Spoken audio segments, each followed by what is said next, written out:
Hello friends, तो आज हम बात करेंगे इनकम टैक्स के एक ऐसे टॉपिक के ऊपर जिसको लेके काफ़ी कन्फ्यूज़न है।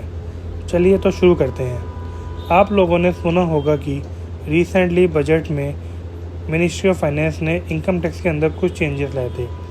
इनको लेकर लोगों के अंदर काफ़ी कन्फ्यूज़न है और बढ़ गई है, तो आज उसे दूर करते हैं। इनकम टैक्स खास करके सैलरीड पर्सन इस चीज़ को लेकर परेशान है कि नई स्कीम के अंदर इनकम टैक्स पे करे या ओल्ड स्कीम के अंदर।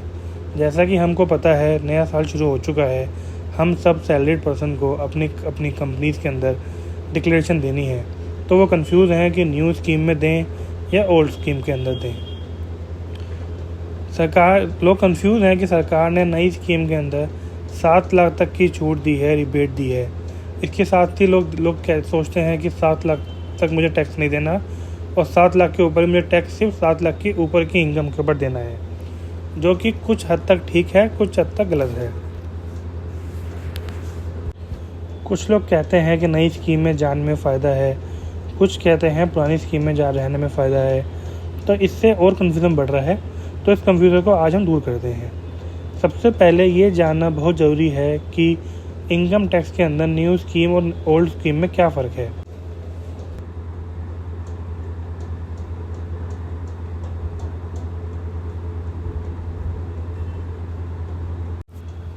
उसके बाद 2.5 लाख से 5 लाख तक हमें 5% का इनकम टैक्स देना होता है।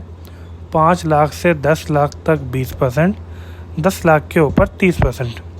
अब इसके अंदर अगर किसी भी इंडिविजुअल की इनकम 5 लाख से नीचे है तो उसको एक रिबेट, एक छूट मिलती है जो कि 12,500 तक की होती है, जिससे 5 लाख तक की इनकम पे भी टैक्स 0 हो जाता है। लेकिन अगर किसी की इनकम 5 लाख से ऊपर है तो उसको रिबेट का फ़ायदा नहीं मिलता और उसको पूरा टैक्स देना पड़ता है, जो कि उसकी स्लैब के अकॉर्डिंग बनता है। और ओल्ड स्कीम के अंदर हमें सारी डिडक्शन जो जैसा कि LIC, PPF, PF, mutual fund, mediclaim, health insurance, term plan, बच्चों की ट्यूशन फ़ीस, HRA, ये सब हमें ईज़िली मिल जाता है। हम इन्वेस्टमेंट करके इन सब चीज़ों में इन्वेस्ट करके हम पैसा बचा सकते हैं, इनकम बचा सकते हैं और टैक्स भी साथ साथ बचा सकते हैं। अब हम बात करते हैं न्यू स्कीम की। अगर न्यू स्कीम की बात करें तो न्यू स्कीम के अंदर सबसे पहला जो ड्रॉबैक या हम नुकसान कह सकते हैं, जिसकी इन्वेस्टमेंट्स हैं उसे कोई इन्वेस्टमेंट, कोई डिडक्शन का बेनिफिट नहीं मिलता। यानी कि अगर आप रेंट पे कर रहे हो तो HRA का बेनिफिट नहीं मिलेगा, आप बच्चों की ट्यूशन फ़ीस पे कर रहे हो तो उसका बेनिफिट नहीं मिलेगा, आप LIC, म्यूचुअल फंड में पैसा डाल रहे हो, PPF में पैसा डाल रहे हो, उसका बेनिफिट नहीं मिलेगा। यानी कि आपको कोई इन्वेस्टमेंट, कोई डिडक्शन का बेनिफिट नहीं मिलेगा। अब न्यू स्कीम के अंदर स्लैब्स क्या आती हैं, तो उसमें अगर हम बात करते हैं जो साल अभी स्टार्ट हुआ है, यानी कि अप्रैल 23 से लेकर मार्च 24 तक, इस साल के अंदर जो न्यू स्कीम के स्लैब्स हैं वो हैं 3 लाख तक कोई टैक्स नहीं देना, 3 लाख से 6 लाख तक 5%, 6 लाख से 9 लाख तक 10%, 9 लाख से 12 लाख तक 15%, 12 लाख से 15 लाख तक 20% और 15 लाख के ऊपर 30%। इसमें अगर किसी की इनकम 7 लाख तक की है, यानी कि अगर कोई इनकम 7 लाख है बिना डिडक्शन के, क्योंकि डिडक्शन हमें नहीं मिलेगी, तो किसी की इनकम 7 लाख तक की है तो उसको इस पर 7 लाख तक कोई टैक्स नहीं देना। यानी कि वही जो हमने बात की थी पहले, जो छूट, रिबेट जो मिलती है ओल्ड स्कीम में 5 लाख तक, वो रिबेट यहाँ पे 7 लाख तक के है। अगर 7 लाख तक की इनकम है तो हमें कोई टैक्स नहीं देना। अगर उसके ऊपर इनकम है तो हमें फिर पूरी इनकम पर टैक्स देना है। ऐसा नहीं है कि मुझे 7 लाख के ऊपर की इनकम पर टैक्स देना है, हमें टैक्स पूरी इनकम में देना है। चलिए तो इस चीज़ पे और क्लैरिटी लेते हैं एग्जांपल के थ्रू। अगर मान के चलें किसी एक पर्सन की इनकम, एक सैलरीड पर्सन की इनकम 10 लाख रुपए है साल की, तो ओल्ड स्कीम और न्यू स्कीम में क्या फ़ायदा उसको हो सकता है, क्या नुकसान उसको होगा। मान के चलते हैं एक सैलरीड की इनकम 10 लाख रुपए है और उसकी डिडक्शन 2.5 लाख रुपए की है। 2.5 लाख कैसे, 1.5 लाख 80C, यानी कि LIC, mutual fund, PF, PPF, ये सब। 50,000 रुपये मांगे चलते हैं उनका मेडिक्लेम है, उनके फादर मदर का, और 50,000 रुपये जो कि स्टैंडर्ड डिडक्शन सबको मिलती है, चाहे वो ओल्ड में है न्यू में है, उसकी। तो टोटल डिडक्शन होगी 2.5 लाख रुपये। 10 लाख इनकम, 2.5 लाख डिडक्शन, तो नेट मेरा जो टैक्सेबल इनकम बनती है वो बनती है 7.5 लाख रुपये। अगर ओल्ड स्कीम की बात करें तो 7.5 लाख पे ओल्ड स्कीम के अकॉर्डिंग टैक्स बनेगा 2.5 लाख तक कुछ नहीं, 2.5 लाख से लेकर 5 लाख तक 5%, जो कि बनता है 12,500 रुपये, 12,500।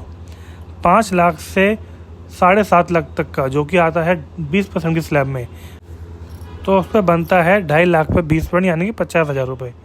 तो 50,000 प्लस 12,500, तो वो मेरा हो गया 62,500। इस पर 4% का सेस लगेगा, तो वो अप्रॉक्सीमेटली 65,000 रुपये का टैक्स मेरा बन जाता है। लेकिन एक बात याद रखिए कि मेरी इनकम 10 लाख रुपये थी और मैंने टैक्स 7.5 लाख पे दिया है, जो कि 2.5 लाख से की डिडक्शन वजह से नीचे आ गया है। अब हम सेम एग्जांपल को न्यू स्कीम में करते हैं। 10 लाख की इनकम, 2.5 लाख की डिडक्शन, यानी कि 10 लाख की इनकम है, डिडक्शन कोई नहीं मिलेगी, केवल 50,000। तो 50,000 की डिडक्शन के बाद हो गया मेरा 9.5 लाख रुपये, यानी कि मुझे टैक्स पे करना है 9.5 लाख पे एज़ पर न्यू स्कीम, जिसमें कि 3 लाख तक नील, कोई टैक्स नहीं। 3 लाख से 6 लाख तक 5%, यानी कि 15,000 रुपये। 6 लाख से 9 लाख तक 10%, यानी कि 30,000 रुपये। और 9 लाख से 9.5 लाख तक 50,000 रुपये, 15%, यानी कि 7,500। तो 15,000 रुपये प्लस 30,000 रुपये प्लस 7,500, तो मेरा बनता है 52,500, जिस पे अगर मैं सेस लगाता हूँ 4% का, तो वो बन जाता है 54,600। तो अगर आप देखें 54,600 न्यू स्कीम में और 65,000 रुपये ओल्ड स्कीम में, तो इसके अकॉर्डिंग मेरे को फ़ायदा है न्यू स्कीम में।